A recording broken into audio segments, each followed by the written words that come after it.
What are you doing home from school at this hour, young man? Well, I heard Mom say that you were coming home for lunch, so I thought I'd come join you.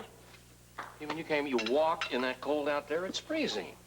Come on, you walked all that way to have lunch with me. Mm-hmm. I love you. Oh, I love you too. Sit down. Join me. Isn't the weather great? Great. It's terrible. It's freezing out there. Exactly. If it gets worse, maybe I won't have to go to school tomorrow. Well, you're going to be very, very happy because they are predicting an ice storm tonight.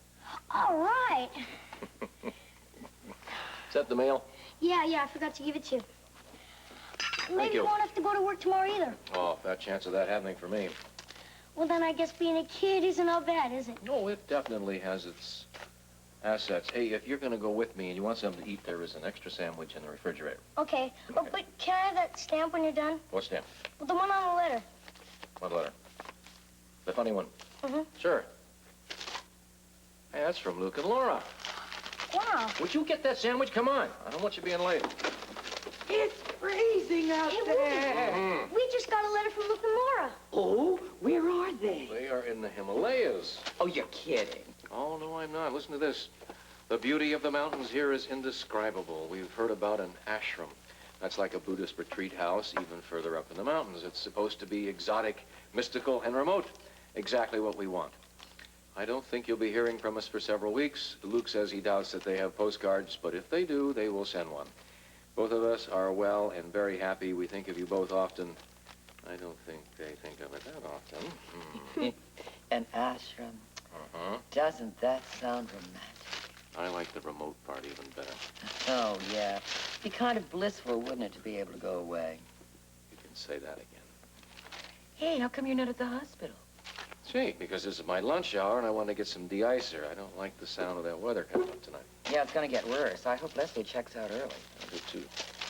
Where are the Himalayas? In India. Oh, yeah, that's right.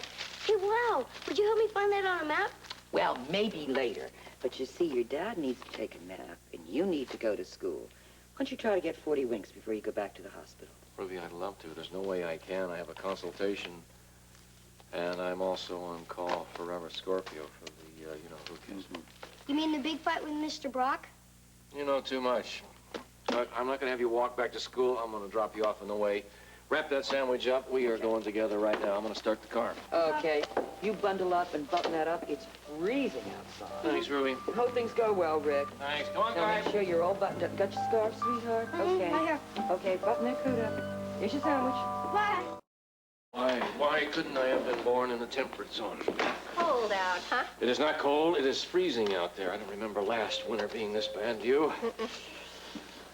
Your messages. Thank you. How many more patients in the clinic? 5, and Leslie's taken them all. Alan is still with Mrs. Conrad. You know, I was really surprised to see him at work, with his father so sick and all. I think it's a good idea. Keep his mind off of it. Yeah. You know, they still haven't told Lila.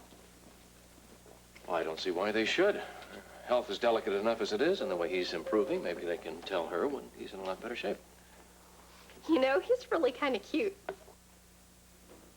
Edward Quartermain? I never thought of Edward Quartermain as being cute. No, I'm being serious. I mean, I know usually he's very grouchy, but he's been so pleasant lately. All the nurses have been saying so. Interesting how a man can change when he's had a close brush with death, and I can definitely testify to that myself. Yes, you have been more even-tempered. Anyway, I'm glad that Mr. Quartermain is going to be all right. I am, too. I don't think the hospital board meetings would be the same without him being there.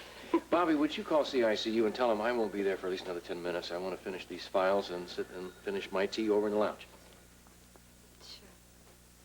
Are you okay? Something wrong? No, why do you ask? Oh, you don't seem distant someplace else. Nothing's wrong. Okay. Thanks. Sorry. Dr. Cunningham, call your office. Dr. Cunningham, Amy, would you, call your office. look after things for a few minutes? Sure. Nurse Cobb, report to pediatrics, nurses station. Nurse Cobb, report to pediatrics, nurses station. I have to talk to you.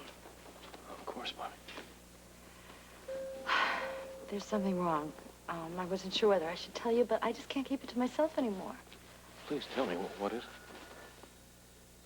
I saw Ginny Blake on TV this morning in a commercial. Well, I don't quite understand. Ginny Blake was acting on TV. It was a crowd. It was her.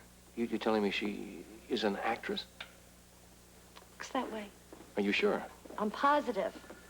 And I just thought you should know. That explains a great many things. Bobby, do you realize what this means? Yes, I do. Does D.L. know about it? He was right there when I spotted her. What did he say? Nothing worth repeating. I'm sorry. I'm sorry that you're right in the middle of this. It's okay. Listen, I just want you to know I want to get this whole thing cleared up, and I will do anything I can to help. Bobby, I will have to tell Robert Scorpio. I can't thank you enough. Thanks. Dr. Sanchez? Here I am by the skin of my teeth. Hope this isn't a bad time. Not at all. I'm expecting you. I don't think you're expecting what I have to tell you. Well, you're here to make a statement, aren't you? That and give you some new information. Such as? Such as I'm angry. I don't think I have ever known anybody that could be that devious. Who? Ginny. Brock. Bobby saw her on a TV commercial. The woman is a professional actress. Actually, part-time. You knew? We, did a print ad on her. It's just come to notice. Why didn't you tell me that, Robert? Well, just discovered it. I mean, we had to piece all the parts together. Well, it's quite obvious. Brock hired her to play a part. Got to prove that. You prove that, you'll help my case, right? Immeasurably. Then fine, that's something that we have to do. We're working on it, Rick. Did you talk to her? We talked to her. And? Well, she sticks to her story. She was an executive with ARB, and you asked her for a bribe. That is a lie. There's got to be something that you can say to her to make her tell the truth. So far, we haven't been able to crack her. However, we haven't given up. In any case, it's still her story against yours, her word against yours. What else? All right, let's say that they believe her in this and the other pieces of evidence. Are they going to have enough to bring an indictment against me? There's always that possibility, but maybe they won't. Look, the fact that she's Mike's mother, and there is no doubt about that, makes your story all the more credible. That's true. Look, the DA wants your story. Why don't you get down to his office now and make a statement? For what it may be worth. Hey, listen. Don't give up on this. A lot of good people are backing you up here. Thanks. There. This should impress me.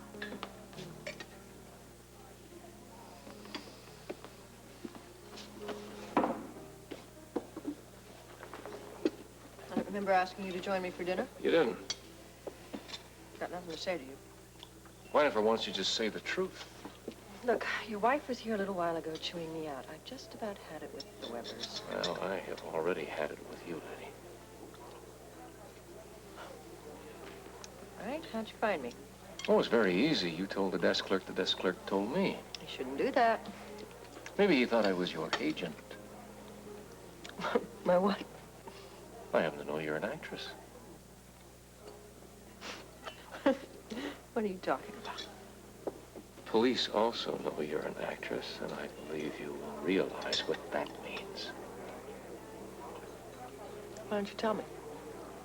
You were hired by Brock to play a part. You can't prove that. Whether we prove it or not, I think you're going to find great difficulty in finding some jury that is going to believe you.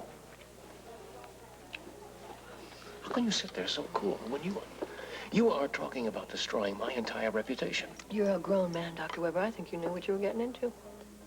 I'm a grown man, but Mike is not. Mike is a little boy. Did you ever bother to think about that when you got him into this? Mike's got nothing to do with this. How can you say that? You used him. Now, how do you think he's gonna feel when he finds out that his own mother used him like a pawn? And that's exactly what you have done. He's gonna feel dirty and low and cheap, and he's gonna hurt. Why don't you just tell the truth and then get out of here? Jenny, I said, why don't you do it? Because all the money in the world is not gonna repair what you're gonna do to your own son.